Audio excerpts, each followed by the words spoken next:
Assalamualaikum warahmatullahi wabarakatuh. Jadi kami di sini akan mempresentasikan hasil diskusi dari kelompok kami, yaitu mengenai analisis kebutuhan sistem pada perusahaan JNE. Sebelumnya izinkan kami memperkenalkan kelompok kami, yaitu dengan saya sendiri Alisa Koturnada dan saya Almasud Aldana dan saya Nisi Putrisyan Panjaitan. Jadi kita telah melakukan analisis sistem terhadap perusahaan JNE. Sebelumnya, analisis sistem itu apa sih? Jadi analisis sistem itu dapat didefinisikan sebagai penguraian dari suatu sistem informasi yang utuh ke dalam bagian-bagian komponennya dengan maksud untuk mengidentifikasi dan mengevaluasi permasalahan serta hambatan-hambatan yang terjadi, sehingga diharapkan dapat diusulkan perbaikan-perbaikannya. Sebelum kita melakukan analisis sistem itu, ada beberapa langkah yang terlebih dahulu harus kita lakukan. Apa aja sih langkahnya? Yang pertama, ada identifikasi, yaitu kita harus mengidentifikasi permasalahan yang ada pada sistem tersebut. Yang kedua, ada understand, kita harus memahami kerja dari sistem yang ada itu bagaimana sih. Yang ketiga, ada analisis, itu kita harus menganalisis sistem tersebut. Yang keempat, ada report, yaitu membuat laporan dari hasil analisis yang sudah kita lakukan. Di sini kan kita sudah melakukan analisis terhadap perusahaan JNE terkait dengan interaksi sistem yang terdiri dari pelaku proses dalam sistem, prosedur, data, serta informasi yang terkait. Analisis ini dilakukan terhadap sistem yang sedang berjalan sebagai dasar perancangan atau perbaikan dari sistem yang lama. Nah, dalam analisis sistem ini dilakukan penguraian dari suatu sistem informasi yang utuh ke dalam bagian-bagian komponen dengan tujuan untuk mengidentifikasi dan mengevaluasi permasalahan-permasalahan sehingga dapat ditentukan kelemahan-kelemahan apa sih yang ada pada sistem tersebut.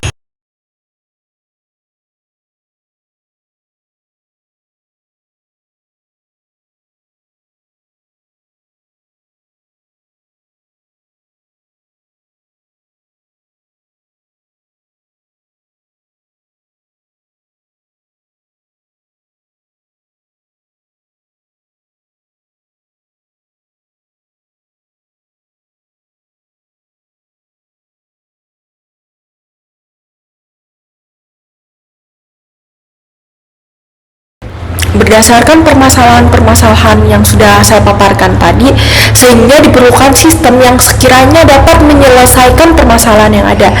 Nah, di sini tuh sistem yang dibutuhkan adalah sebuah aplikasi yang diharapkan dapat menyelesaikan beberapa permasalahan tadi yang sudah saya sebutkan, sehingga proses bisnis dapat berjalan dengan lebih efektif dan efisien daripada sebelumnya. Selanjutnya, pengumpulan persyaratan sistem pada perusahaan JNE. Pengumpulan persyaratan ini berisi identifikasi mengenai persyaratan spesifik dari sistem aplikasi berdasarkan analisis kebutuhan sistem aplikasi tersebut. Adapun jenis data yang dibutuhkan terbagi menjadi dua bagian besar, yaitu kebutuhan non-fungsional dan kebutuhan fungsional. Yang pertama, kebutuhan non-fungsional. Analisis kebutuhan non-fungsional merupakan analisis yang dibutuhkan untuk menentukan spesifikasi kebutuhan sistem. Analisis kebutuhan non-fungsional ini juga menentukan spesifikasi masukan yang diperlukan sistem keluaran yang akan dihasilkan sistem dan proses yang dibutuhkan untuk mengolah masukan.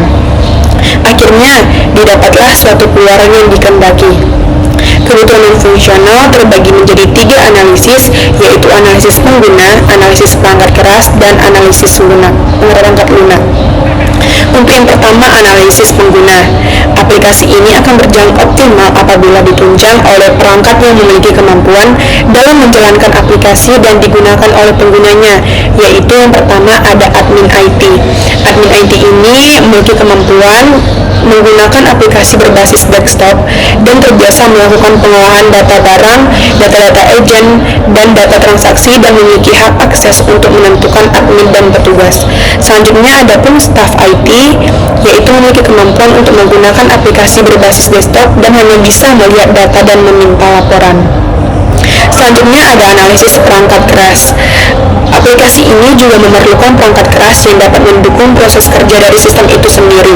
Perangkat keras digunakan untuk mempermudah proses perancangan dan implementasi. Adapun spesifikasi perangkat keras yang dibutuhkan oleh sistem dapat dilihat pada tabel berikut. Selanjutnya yang terakhir ada analisis perangkat lunak.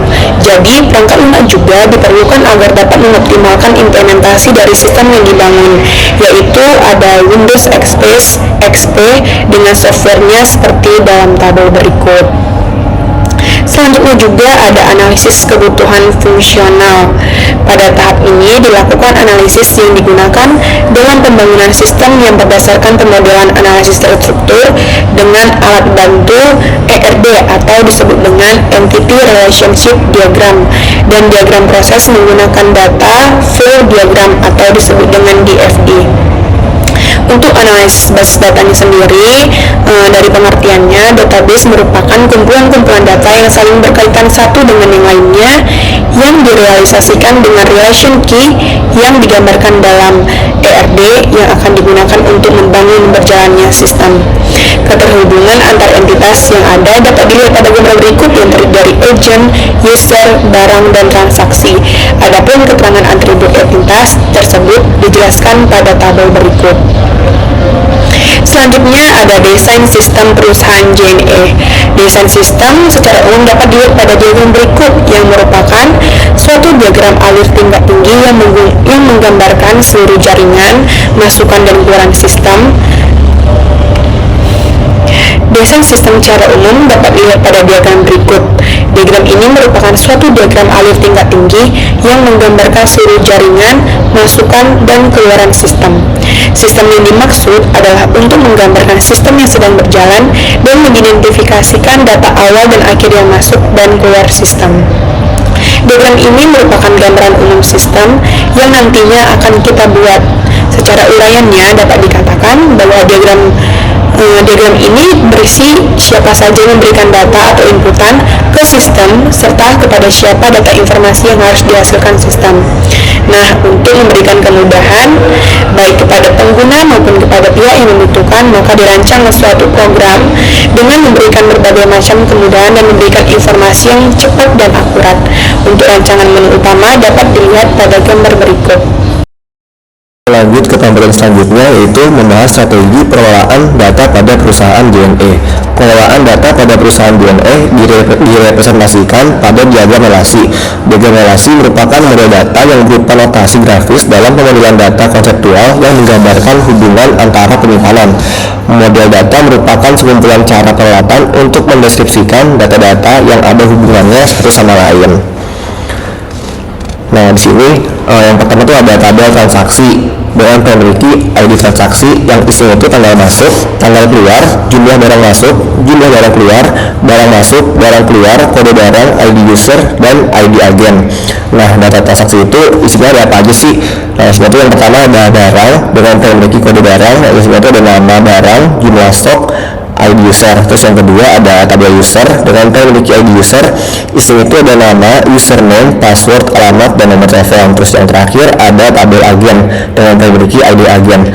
Nah, isinya itu ada nama agen, alamat, nomor telepon, dan ID user. Nah, terus komponen selanjutnya itu ada rencana implementasi pada perusahaan JNE. Yang pertama itu ada implementasi login. Caranya itu tinggal masukin username dan password, terus kita tuh memilih status user, petugas ataupun admin. Kalau udah langsung pencet login, kalau datanya valid maka langsung masuk ke menu tampilan selanjutnya.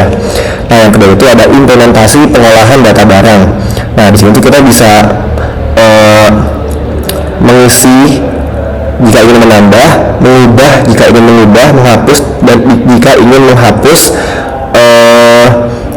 atribut data barang yang sudah ada dalam database dengan data yang benar. Nah, selanjutnya itu ada implementasi pengolahan data agen. Di sini sama, kita juga bisa menambah, mengubah atau menghapus data agen yang disediakan dengan data yang benar. Gitu. Nah, terus selanjutnya ada implementasi pengolahan data petugas. Caranya juga sama, kita bisa menambah, mengubah atau menghapus atribut data petugas yang sudah ada dalam database dengan data yang benar. Nah, yang terakhir itu ada implementasi pengolahan data transaksi. Kita bisa menghapus data transaksi yang ingin dihapus. Terus kita juga bisa mengisi atribut dengan mengisi atribut data barang masuk dengan data yang diinginkan. Nah, jika barang keluar, kita bisa mengisi atribut data barang keluar yang disediakan dengan data yang benar. Terus yang terakhir itu ada risiko dan tantangan. karena setiap sistem itu pasti punya risiko dan tantangannya masing-masing. Untuk risikonya itu aplikasi tidak berjalan efektif, dan tantangannya masih sangat sulit untuk mengimplementasikan aplikasi kepada seluruh para pekerja. Nah, mungkin segitu aja dari kelompok kami. Terima kasih dan mohon maaf jika terdapat kekurangan. Sekian dari kelompok kami.